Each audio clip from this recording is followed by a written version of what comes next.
pense pas parce qu'actuellement le jury a décidé de faire partir les numéros 42 à 47 en premier, c'est-à-dire qu'il y aura de même 5 coureurs plus 5 couvreurs, soit donc 10 coureurs qui vont descendre.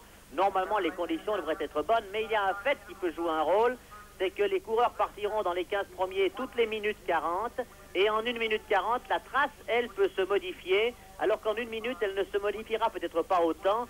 C'est 40 secondes de plus dans les conditions que nous avons aujourd'hui, ça peut peut-être jouer un rôle. Du reste, tout le monde s'accorde pour dire un peu que cette descente ici à Lake Placid, dans les conditions actuelles, sera un peu une loterie. Est-ce qu'il y aura des problèmes de fartage compte tenu de la neige artificielle qui recouvre la piste? Non, il n'y aura pas de problème de fartage dans les grandes lignes, beaucoup moins que sur certaines neiges que nous avons eues en Europe, par exemple à Val Gardena, où il fallait un très bon fart et surtout un très bon ski. Il faudra très bien glisser sur la partie finale de ce parcours, surtout sur le dernier kilomètre, où vous le verrez du reste à l'image, c'est à peu près des faux plats tout le long, très ennuyeux du reste à suivre. Et celui qui aura perdu dans les grandes courbes en haut, la partie la plus technique et la plus difficile, les 40 premières secondes, eh bien celui-là aura beaucoup de peine à rattraper ce retard sur le bas, comme nous le disait du reste Bernard Russi à midi. Oui, à suivre ce dessin sur l'écran, il semble que les Américains ont mis le paquet, si vous me passez l'expression, en ce qui concerne les caméras le long de la piste. Ils ont fait ça à l'américaine parce que eux vont retransmettre sur le réseau aux États-Unis la descente intégralement et ceci en différé, tandis que nous verrons pour les 15 premiers, nous verrons la descente en totalité, pour autant évidemment que tout ça se passe normalement, parce qu'une minute 40, comme la piste sera un peu moins rapide, aujourd'hui on risque d'aller dans les 1,50, donc on risque quand même de manquer une partie du parcours, et à partir du numéro 16, ça partira donc toutes les minutes, nous ne verrons en somme que le bas de la piste, tandis que les Américains, eux, vont se régaler en ayant la piste dans la totalité. On m'a posé une question tout à l'heure, ici à Genève. Quelle est l'épaisseur de la neige sur cette piste? Ça, c'est la question à 50 francs. Je pense qu'on peut estimer qu'elle doit varier à peu près entre 60 et 90 cm environ. Très bien, Christian, je vais vous laisser commenter cette épreuve. C'est donc Weirater qui va partir avec le numéro 1, c'est bien ça? Oui, et les images actuellement vous viennent du départ. La caméra se promène à l'endroit où les coureurs sont en train de se préparer avant de s'élancer sur la piste. Et comme de bien entendu, vous l'avez vu, c'est Weirater qui sera le premier. Mais nous verrons d'abord, je tiens à le préciser, le numéro 42, le 43, 44, 45, 46 et 47, qui sont les coureurs du dernier groupe, alors que les hommes sont en train de se concentrer. Évidemment, il est très difficile de les reconnaître casqués avec lunettes et enveloppés dans leur blouson. Il me semble que ça, c'est en tout cas un Autrichien, ça doit être Leonard Stock en l'occurrence. Leonard Stock que j'ai vu tout à l'heure avant le départ, enfin 1 heure avant le départ, il était en train de boire un café au restaurant en bas de la piste et il avait l'air, je dois le dire, particulièrement détendu. Que je vous dise que Schlunegger et Rolf Hefti ont un moral à tout casser, même si leur pulsation bat environ 140 à la minute. Ils voient actuellement Müller très en forme. Et dans le camp suisse, en tout cas, l'optimisme est de taille. On a l'impression que Peter Müller, aujourd'hui, sur la partie finale de la piste, ne pourra pas être battu. Nous en saurons plus dans quelques instants, parce qu'il y a tout de même des hommes dont il faudra se méfier, et parmi eux, bien entendu, Leonard Stock. Et on parle aussi un peu, bien entendu, des Canadiens et de ce garçon qui s'appelle Tsiganov et qui est un Russe.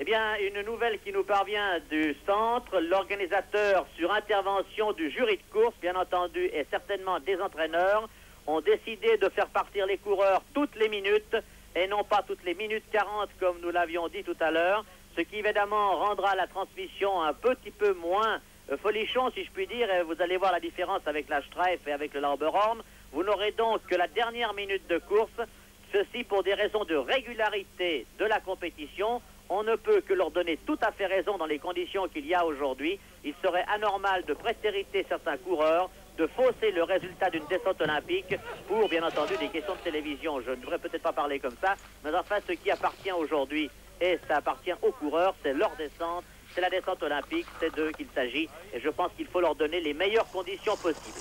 Donc voici maintenant, vous avez vu le numéro 42, il s'agit du Bolivien Sanchez Saunders, qui en est à ses premiers Jeux Olympiques. Vous pourrez constater qu'il y a certaines difficultés. Là, nous voyons du reste le haut de la piste avec Saunders. Vous voyez qu'il y a des virages très difficiles. Il a eu beaucoup de difficultés à les prendre. Et il faut considérer une chose, c'est que la neige est particulièrement dure, que dans le haut, sur ces passages très techniques, il convient d'avoir des quarts suffisamment affûtés, et qu'après, dans la sortie de Niagara, c'est-à-dire après le mur, que nous voyons qui est la partie la plus pentue de la course, eh bien, il faudra évidemment glisser très doucement, très légèrement, avec le moins de quarts possible. Bon, alors le temps intermédiaire de Sanders nous donne une indication, 39,45 pour le premier, alors que le temps apparaît maintenant sur notre écran.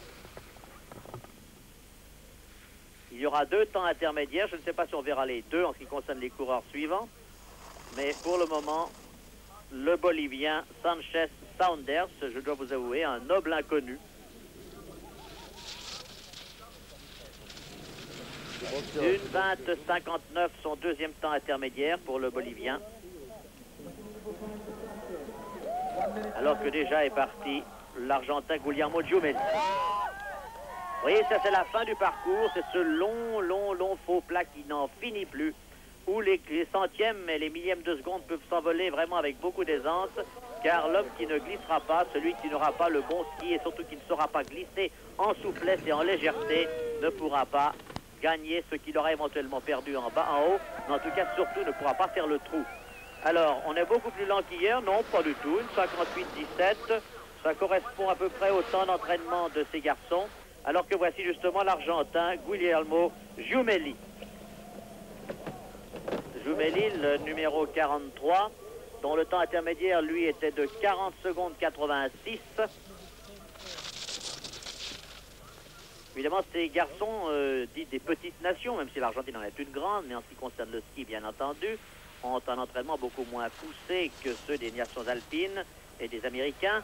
Et ils sont toujours là, derrière. Ils ferment la marche dans la liste des concurrents. Et il suffit qu'ils fassent mauvais temps pour qu'ils aient l'honneur de partir devant. Honneur s'il y a, puisqu'en somme, ils doivent faire la trace et ouvrir la piste. Il faut dire qu'ici, la neige semble s'être un tout petit peu calmée, quoiqu'elle tombe toujours. Et la visibilité se découvre peu à peu. On voit bientôt les sommets de Whiteface Mountain, ici à Lake Placid.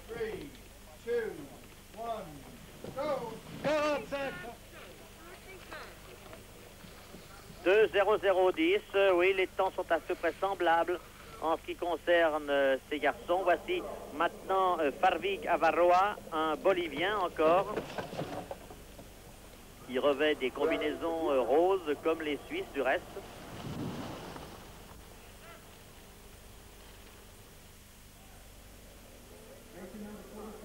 Une 27,75, il est sensiblement plus long.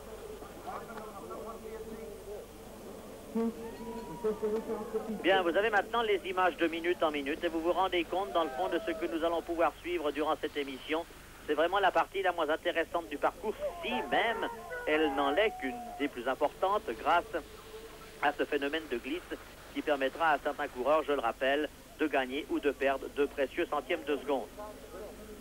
Et c'est là, dit-on, que Muller devrait préparer sa victoire.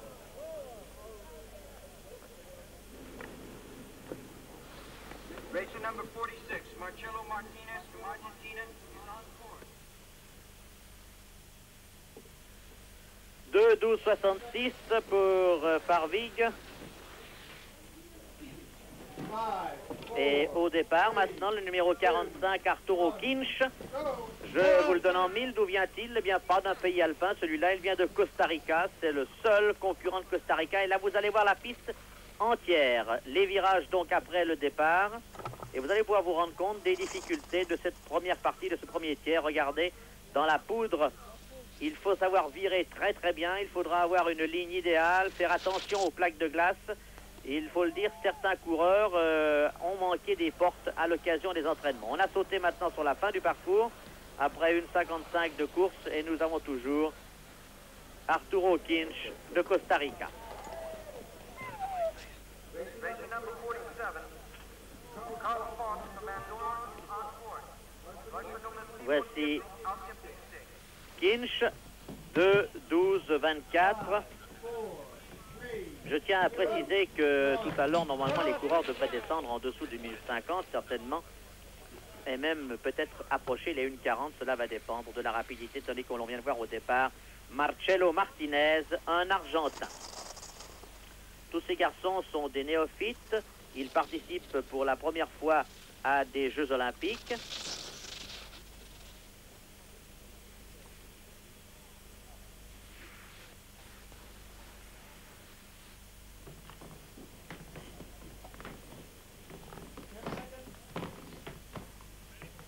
Et évidemment, leurs temps n'ont pas grande importance. 1,58,04 pour Martinez. Et ça, c'est Weirater. Weirater vient de partir. On nous a donc supprimé un coureur. Et c'est Weirater, le numéro 1, l'Autrichien, qui est parti. Weirater a été pendant la saison l'un des meilleurs de l'équipe d'Autriche. Nous avons le privilège de voir le début du parcours. Cette partie très sinueuse, très technique, où le coureur peut déjà gagner de précieux centièmes de seconde avant d'attaquer le mur. Et c'est parti pour la descente olympique de Lake Placid 1980.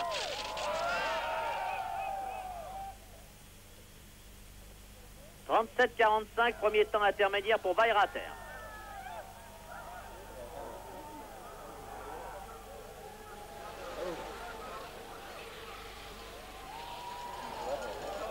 Et alors maintenant la glisse, et que de la glisse.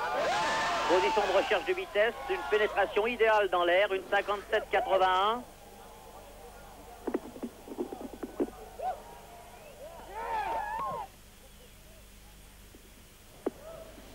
Petite erreur de temps, nous allons maintenant avoir le temps intermédiaire de Weirater, le deuxième temps intermédiaire sur ce long plat. Une 14,70. Voici une deuxième indication.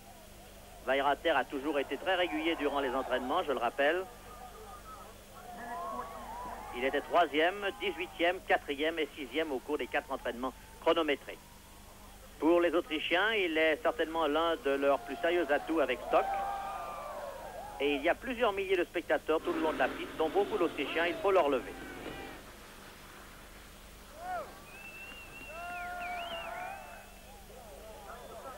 Est arrivé une 47,70 pour Weirater, une 47,70. Voici le premier temps, tandis que nous suivons maintenant l'Allemand Michael Weiss.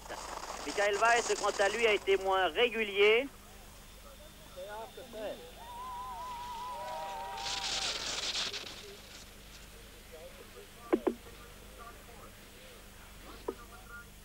Michael Weiss, une 15,71. Il est en retard sur Weirater.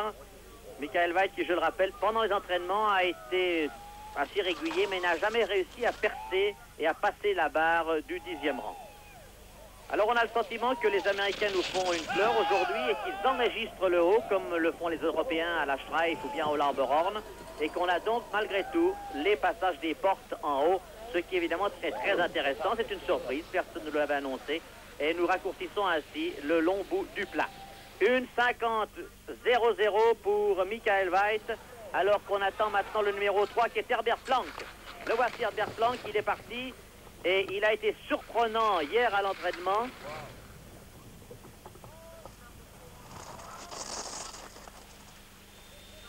Il avait manqué une porte, il est vrai, malgré cela, Planck nous a donné l'impression d'être très bien en forme et de très bien glisser. Son premier temps intermédiaire est bon, une 14,36, le deuxième c'est actuellement le meilleur.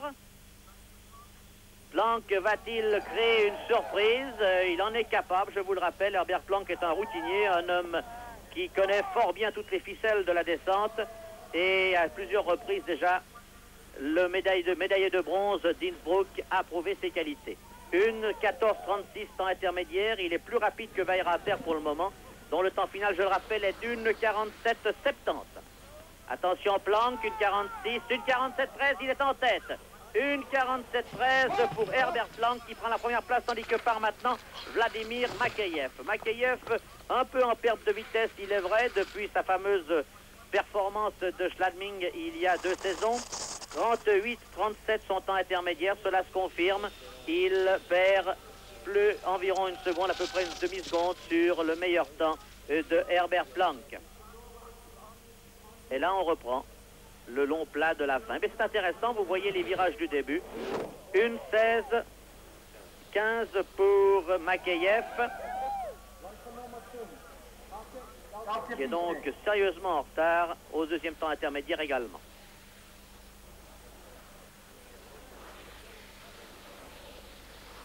Makayev a eu une saison, il faut le dire, assez moyenne. Il n'a jamais passé la barre du 17e rang tout au long de ce mois de décembre et janvier. Et son temps final sera le moins bon, je pense. Une 49,87. Une 49,87. Actuellement, il est 3e. Alors que voici Eric Hocker. Eric Hocker est en baisse de forme. Il l'a avoué lui-même il y a quelques semaines lorsque nous l'avions rencontré à Wengen. Son premier temps intermédiaire sera très intéressant à suivre. Et en outre, 38,16. Ah oui. Et en outre, je tiens à le préciser, le Norvégien est un peu grippé. Une 15,82 pour Eric Hocker. Le meilleur temps intermédiaire au deuxième était d'une 14,36. Oui, qui a 1 seconde et demie de retard de Hocker par rapport au leader actuel qui est Herbert Planck devant Weirater. Donc on le sait d'emblée maintenant, Weirater ne sera donc pas médaille d'or de cette descente. Alors que l'on attend maintenant Giardini.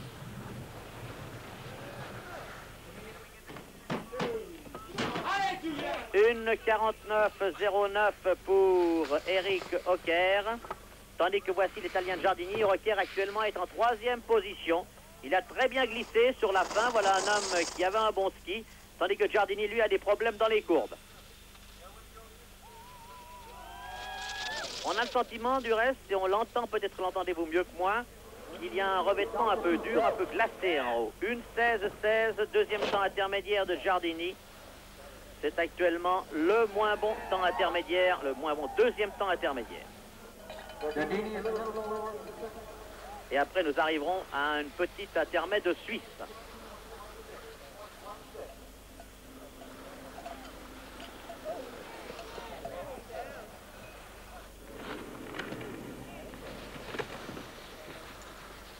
Attention à l'arrivée de Giardini.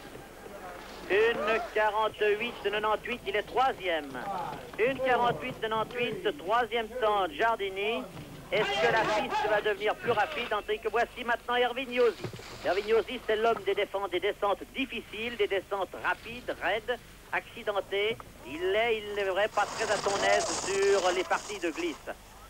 Il a eu quelques problèmes dans les virages à l'entraînement. Il semble qu'il en ait encore un ou deux aujourd'hui, vous voyez.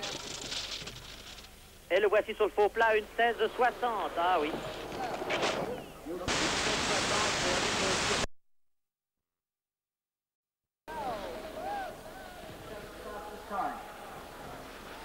Planck est toujours en tête du classement, tandis que Josi tire sur ses bâtons sur ce long plat.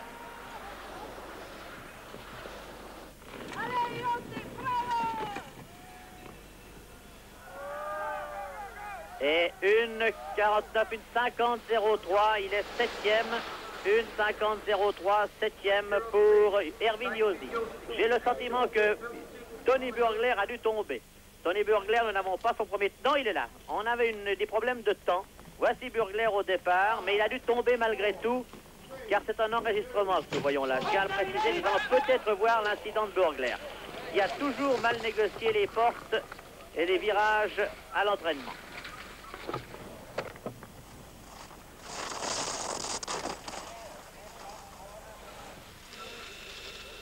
Burgler a des difficultés, c'est certain. Attention le ralenti.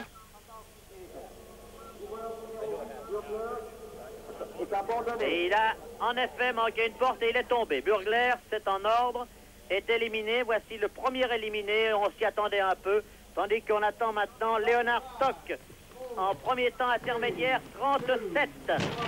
C'est le plus rapide pour le moment. Nous le voyons au départ sur l'enregistrement maintenant.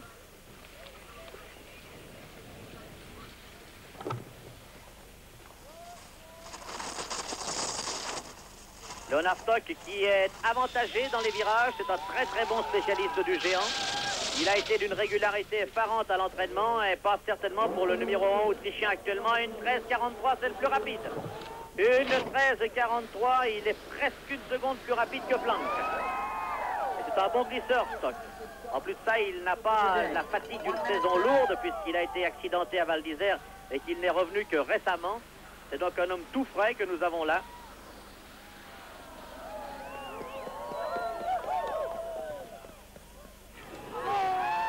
Un Un homme qui va certainement prendre la tête du classement dans quelques instants. Il est beaucoup plus rapide que Planck, c'est indiscutable. 2 secondes, à peu près, 1:45,50. Il est premier.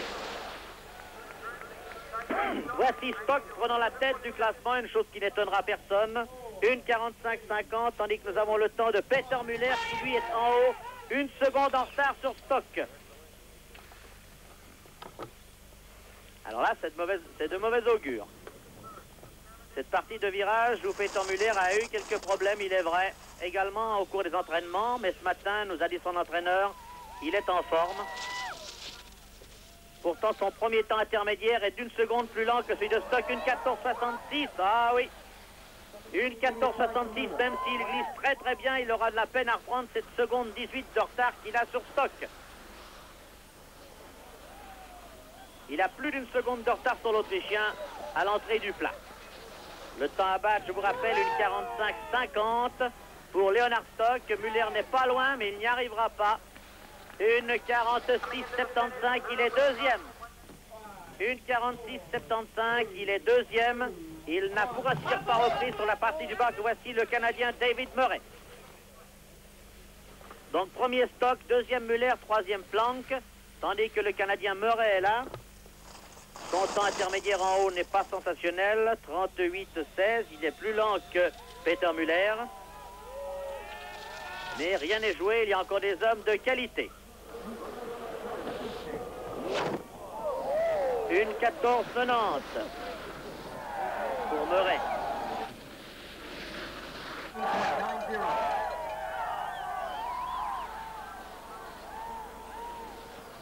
Pour l'instant, Stock, médaille d'or. Muller deuxième, Planck troisième. Weirater donc ne marquera pas.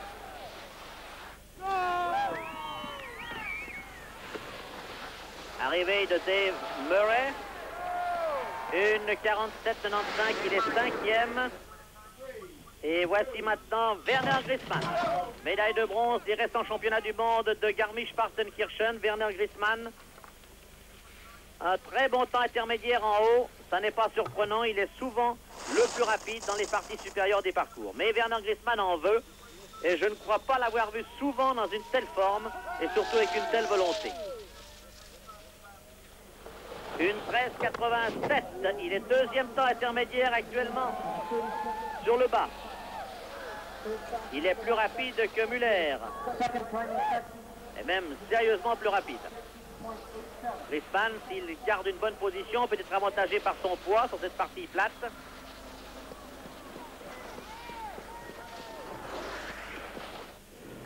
Et il arrive, il n'est pas loin. Je vous rappelle Muller, attention, 1:46,75. Eh bien, il n'est pas battu. 1:47,21. 1:47,21. Grissmann, une fois encore, a perdu sur la fin. Voici le numéro 13, Peter Wirnsberger, l'Autrichien, vainqueur l'an dernier ici.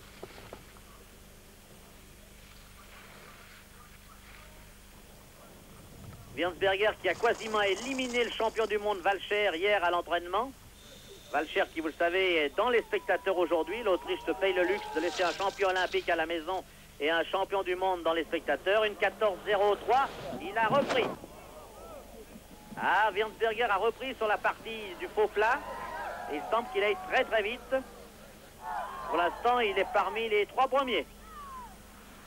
Je vous rappelle le temps de Muller, 1:46,75. Il est toujours deuxième, le Zurichois.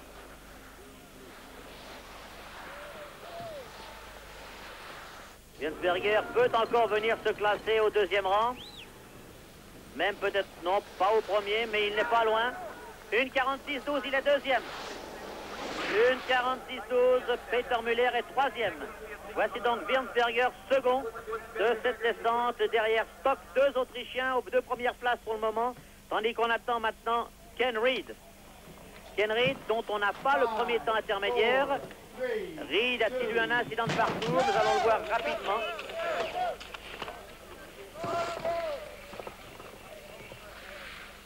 Ken Reed qui passe pour l'un des plus grands favoris de cette descente. Après avoir gagné la Stripe et gagné également Kitzbühel. Et oui, il est tombé.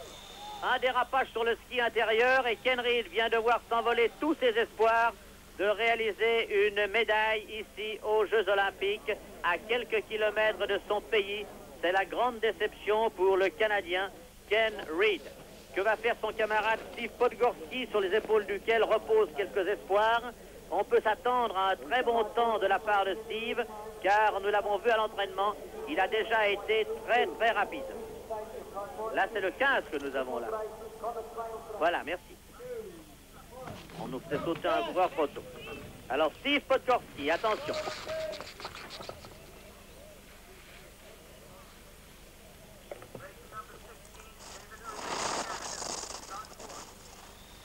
Ah, ils ont quelques difficultés dans ces virages et on sent que la neige est très très dure, pour ne pas dire glacée par endroits.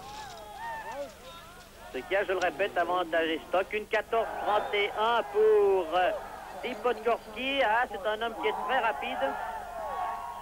Il est, je le rappelle, plus rapide que Muller. Il est pour l'instant au 3e temps intermédiaire.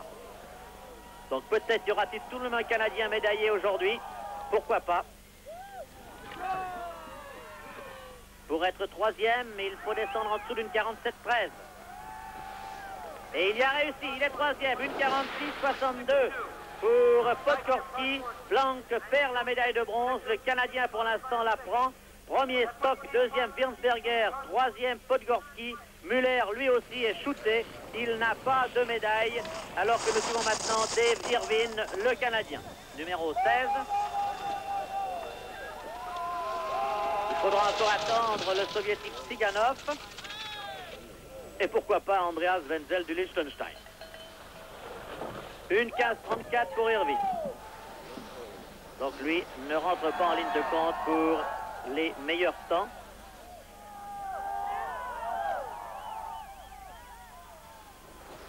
Alors que j'ai bien l'impression que les jeux sont pas loin d'être faits.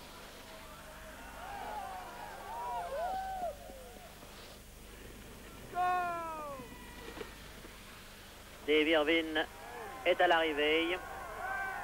Une 48-12, il est 9e. 9e Dave Irvine. Et voici au départ Urs Reber, le dernier Suisse. Le garçon sélectionné de la dernière heure. Ouh, la légère faute de quart de Reber.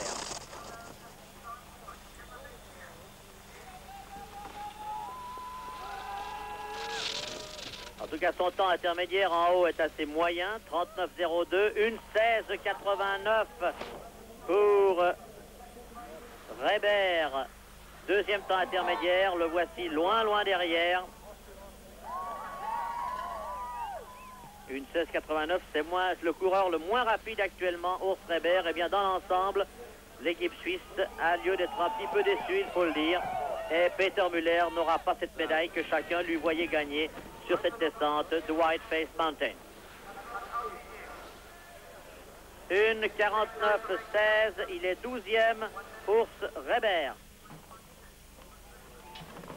Voici maintenant l'Américain Carl Anderson, assez régulier lui aussi durant les entraînements.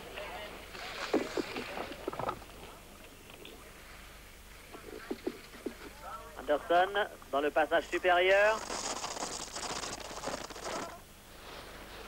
Un ralenti qui nous montre qu'Anderson a dû connaître des problèmes. Et en effet, il est lui aussi sorti de la piste. Et il est tombé. Une envolée d'Anderson qui sera éliminé à son tour. Nous allons maintenant alors avoir un moment de suspense avec la course de Valéry Tsiganov, tandis que voici le classement. Stock est vraisemblablement pour l'instant, en tout cas, champion olympique de descente. C'est une grande surprise quand on considère le personnage, mais ça ne l'est pas quand on sait ce qu'il a réalisé ici à l'entraînement. Alors attention maintenant, Tsiganov. C'est un point d'interrogation. Sera-t-il aussi brillant ici à la course qu'il le fut à l'entraînement? Pour l'instant, au terme des passages techniques, il est légèrement en retard sur Stock. Il l'est également sur Podgorski qui est médaille de bronze. Attention, le deuxième temps intermédiaire de Tsiganov. C'est celui-là qui sera également important. Une 14-62. Il est en retard sur Podgorski, le troisième. Et bien entendu, il est en retard de plus d'une seconde sur Stock. Je vous rappelle, Podgorski, une 46-62. Il faut donc que le Russe soit en dessous pour gagner une médaille ici.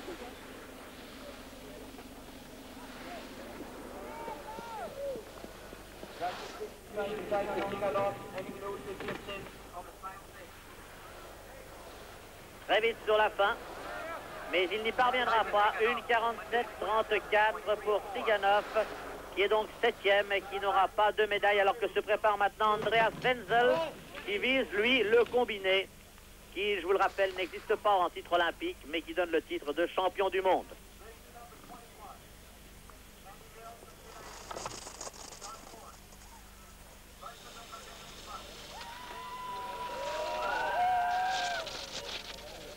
Une 16-12, son temps intermédiaire.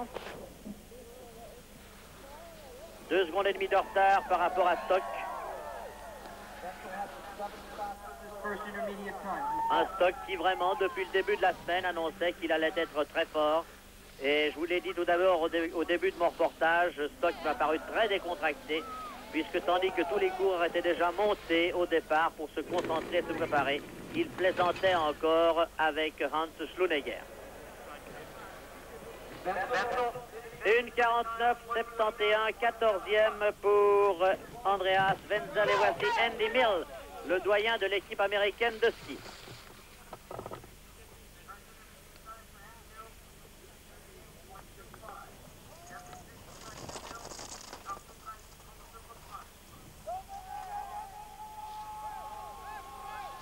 Temps intermédiaire en haut assez moyen pour Andy Mill.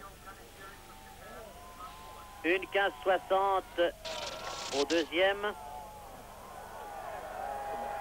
Cela devrait lui permettre de se classer parmi entre le 9e et le 15e rang.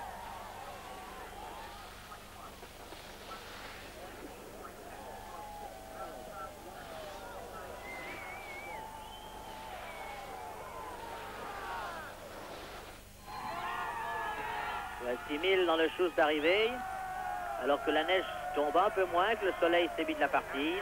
1:49:07, il est 12e. 1:49:07 pour Mill, 12e.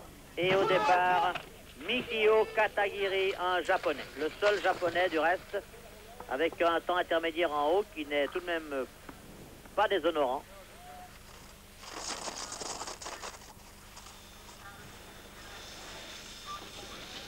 Et je crois que nous pouvons dire que les jeux sont faits. Leonard Stock est champion olympique de descente. 1:16:33 pour Katagiri. Et il n'a pas fait de détail. 1:45:50 devant Wernsberger, le vainqueur de l'an dernier. Le Canadien Podgorski qui est 3e. Muller est en 4e, battu par Podgorski de 13 centièmes.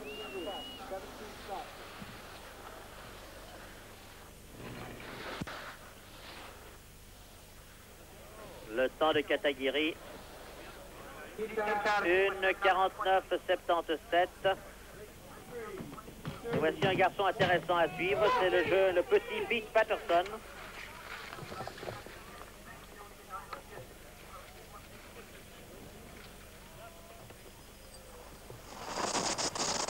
Alors que le moins bon temps pour l'instant appartient toujours au Suisse Erwin Josi. Patterson a des difficultés dans les virages lui aussi. 1:14:98, un bon temps intermédiaire. Légèrement plus lent que Tsiganov actuellement au 7e rang. Pourquoi pas parmi les 10 premiers pour l'Américain Patterson, ou en tout cas pas loin du 10e rang.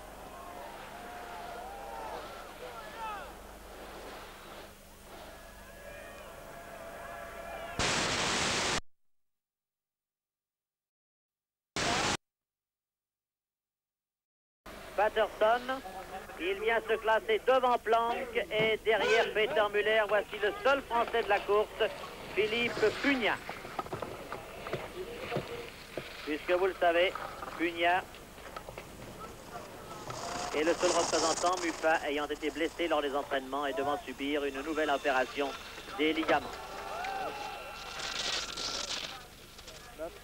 Le temps en haut de Pugnat est assez moyen, 1:17:99, il l'est également au deuxième passage. C'est pour l'instant le coureur le moins rapide, à part bien entendu les 5 premiers que nous avons vus tout à l'heure.